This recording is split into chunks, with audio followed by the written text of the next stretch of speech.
नमस्कार दोस्तों, मैं Aishwarya Sharma MP TET exam 2022 23 और 24 मार्च शिफ्ट फर्स्ट और सेकंड का पेपर आपके समक्ष लेकर प्रस्तुत हुई हूँ। अगर आपको मेरा वीडियो अच्छा लगे तो लाइक और सब्सक्राइब अवश्य करें। तो प्रश्नों की संख्या इस प्रकार है। तो आइए देखते हैं प्रश्न क्रमांक पहला। तो प्रश्न क्रमांक पहला इस प्रकार है, क्रियात्मक अनुसंधान का प्रमुख कार्य है। तो क्रियात्मक अनुसंधान का प्रमुख कार्य है स्थानीय समस्याओं का समाधान करना। समस्याओं का समाधान क्रियात्मक अनुसंधान के अंतर्गत होता है। प्रश्न क्रमांक दूसरा देखें, सरदार सरोवर योजना किस नदी पर बनाई गई? तो सरदार सरोवर योजना नर्मदा नदी पर बनाई गई।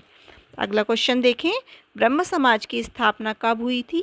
तो ब्रह्म समाज की स्थापना 20 अगस्त 1828 में कलकत्ता में हुई थी, 1828 में। अगला क्वेश्चन देखिए, समावेशी शिक्षा में किसे शामिल किया जाता है?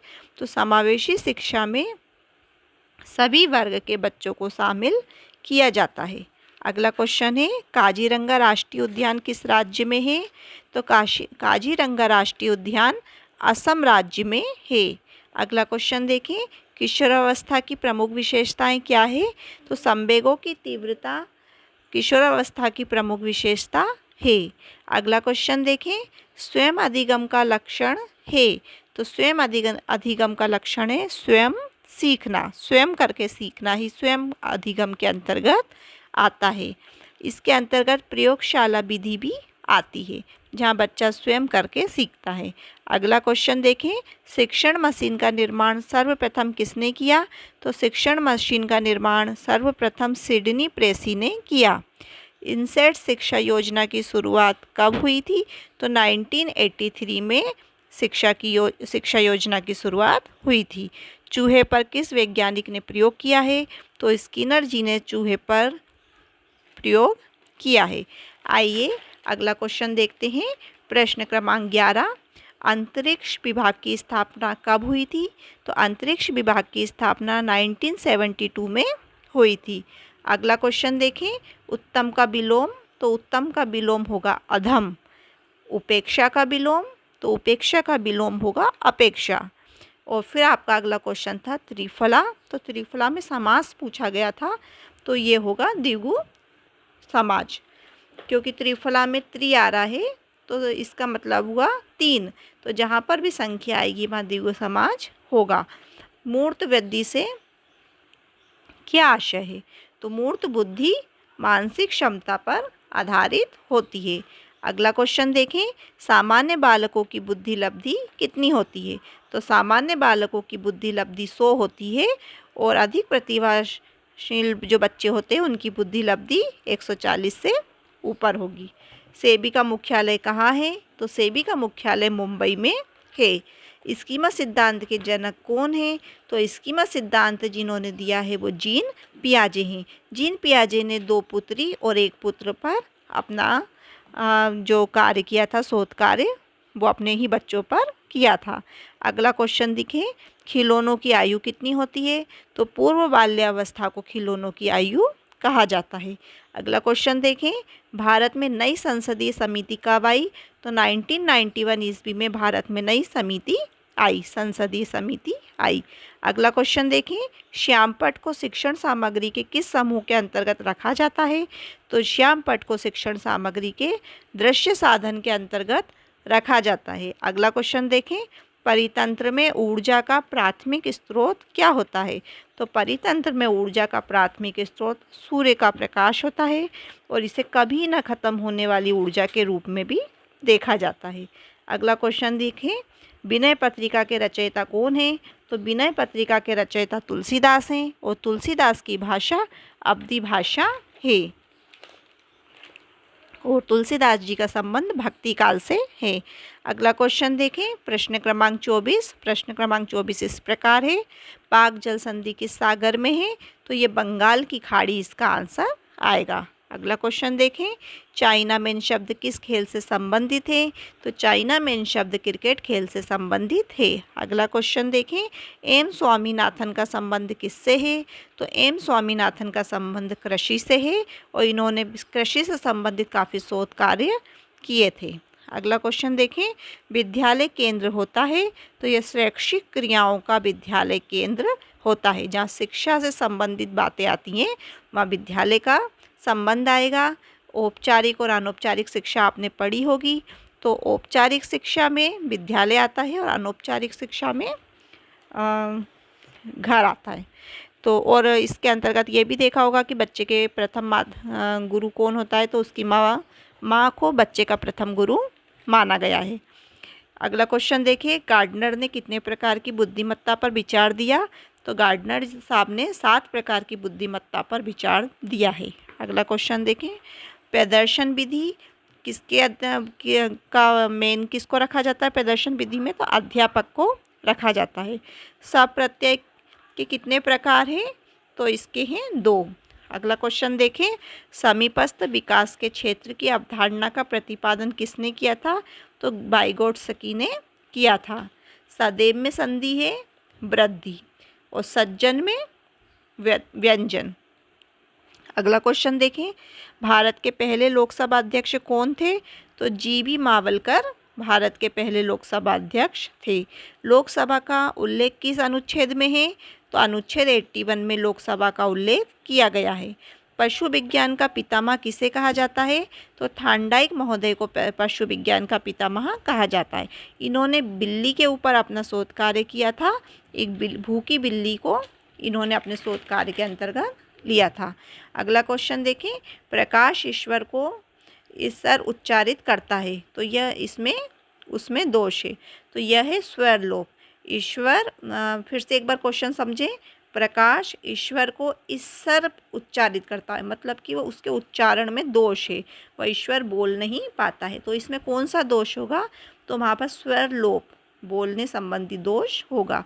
अगला क्वेश्चन देखें, समस्या समाधान विधि के प्रतिपादक हैं सुकरात। अगला क्वेश्चन, नाइट्रोजन स्थिरीकरण जीवाणु है?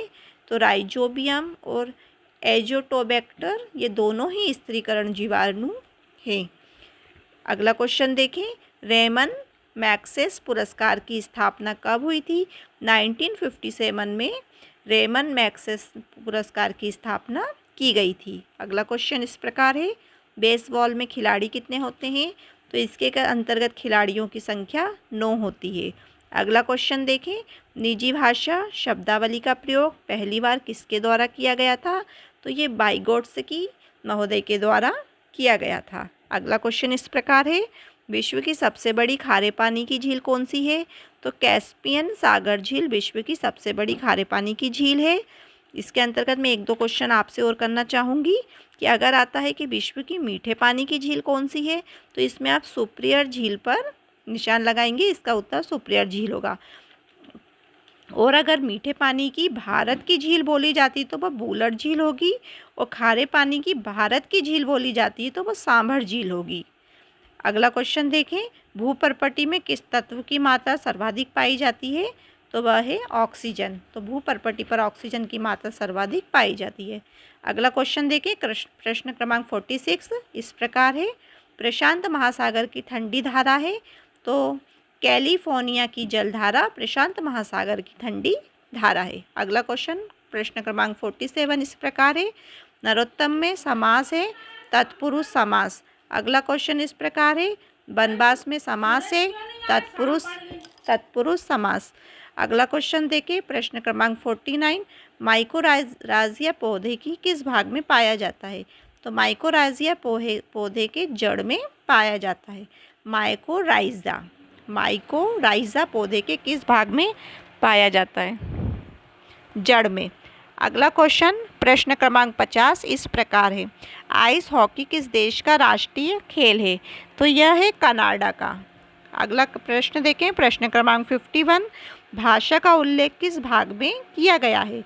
तो यह किया गया है भाग 17 में।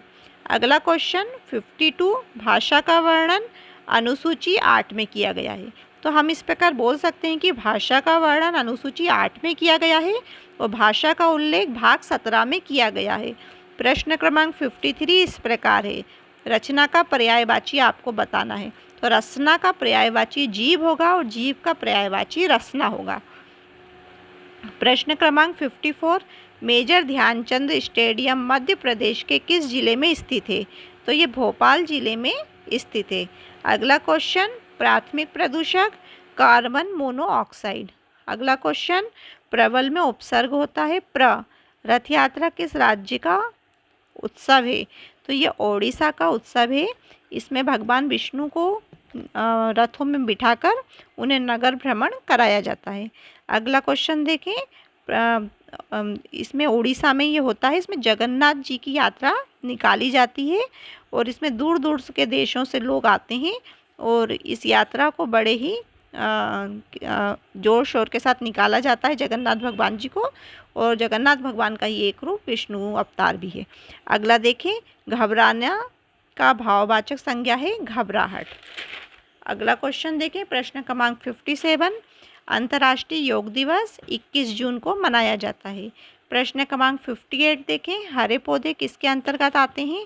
तो हरे पौधे उत्पादक के अंतर्गत आते हैं। प्रश्न क्रमांक 59, नीरज चोपड़ा किस खेल से है? तो भाला फेंक से नीरज चोपड़ा का संबंध है। प्रश्न क्रमांक 60, साइलेंट वैली राष्ट्रीय उद्यान कहाँ है? तो ये केरल में है। 61 देखें, ऊर्जा का पिरामिड कैसे बनता है?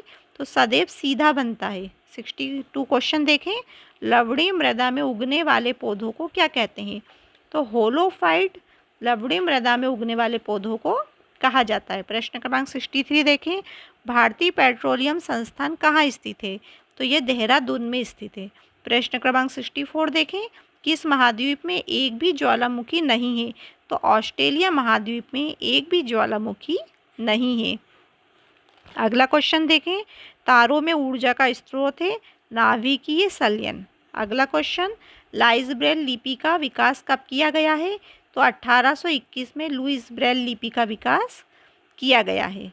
तो ये लुईस ब्रेल जो लिपि थी उसका जो विकास हुआ था ब्रेल लिपि का, तो वो 1821 में हुआ था। बलित पर्वत के उदाहरण हैं तो हिमालय, एटलस और एंडीज, ये तीनों ही बलित पर्वत के उदाहरण हैं। अगला क्वेश्चन देखें, विश्व बैंक का मुख्यालय कहाँ है? तो वॉशिंगटन डीसी में है। और ये कहाँ है वॉशिंगटन डीसी? या अमेरिका में है। अगला क्वेश्चन देखें, प्रश्न क्रमांक 69, शुद्ध ग्रह पट्टी किन दो ग्रहों के बीच पाई जाती है? मंगल और बृहस्पति के बीच में शुद्ध ग्रह पट्टी पाई जाती है। प्रश्न क्रमांक 70 देखें, कुचिपुड़ी नृत्य कहाँ का है? ये आंध्र प्रदेश का है। अगला क्वेश्चन, लाइकेन कहाँ उगते हैं? पौधे के पेड़ों की छालों पर लाइकेन उगते हैं। गगनयान की कुल लागत कितनी है? तो 10,000 करोड़ रुपए इसकी कुल लागत है। रक्षा अनुसंधान एवं विकास संगठन 1958 में इसका गठन हुआ। धूल के कणों से कौन सा रोग होता है? तो एलर्जिक राइनाइटिस और एलर्जिक और इससे संबंधित जो भी आपके उसमें आया होगा तो आप उसको देखकर इनमें से लगा सकते हैं। GSLV कितने चरणों में पूर्ण होता है? तो ये 3 चरणों में पूर्ण होता है। भारत के कुल उपग्रह कितने हैं? तो ऑप्शन में 102, 108 और 114 था। तो इसमें ऑप्शन जो सही था वो 114 सही था, तो आप ऑप्शन 114 लगाएंगे। भारत का प्रथम दूर संवेदी उपग्रह कौन सा है? तो IRS-1A भारत का प्रथम दूर संवेदी उपग्रह है। प्रश्न क्रमांक 78 देखें, प्रश्न क्रमांक 78 इस प्रकार है, अंतर्राष्ट्रीय बाल दिवस कब मनाया जाता है? इसमें अंतर्राष्ट्रीय की बात आ रही है तो 20 नवंबर होगा। प्रश्न क्रमांक 79, किस राज्य में सबसे ज़्यादा बाघ पाए जाते हैं? तो मध्य प्रदेश में सबसे ज़्यादा बाघ पाए जाते हैं। और प्रश्न क्रमांक 80 देखें, धान की उपज में भारत का स्थान कौन सा है? तो धान की उपज में भारत का स्थान पूछा जाएगा तो वह दूसरे स्थान पर होगा, और पहले पर अगर पूछा जाएगा तो वो चीन होगा। तो इस प्रकार मैं आपके समक्ष 80 प्रश्न लेकर आई हूँ। इन सभी प्रश्नों को पढ़कर आप अपना पेपर अच्छी तरह से कर पाएंगे। काफ़ी क्वेश्चंस रिपीट भी हो रहे हैं, ध्यानपूर्वक देखें, पढ़ें, समझें, आवश्यकता अनुसार अपने नोट्स बनाएं और उन्हें ध्यानपूर्वक पढ़कर अपना पेपर अच्छे से दें। अगर आपको मेरा वीडियो अच्छा लगा हो तो लाइक और सब्सक्राइब अवश्य करें। धन्यवाद।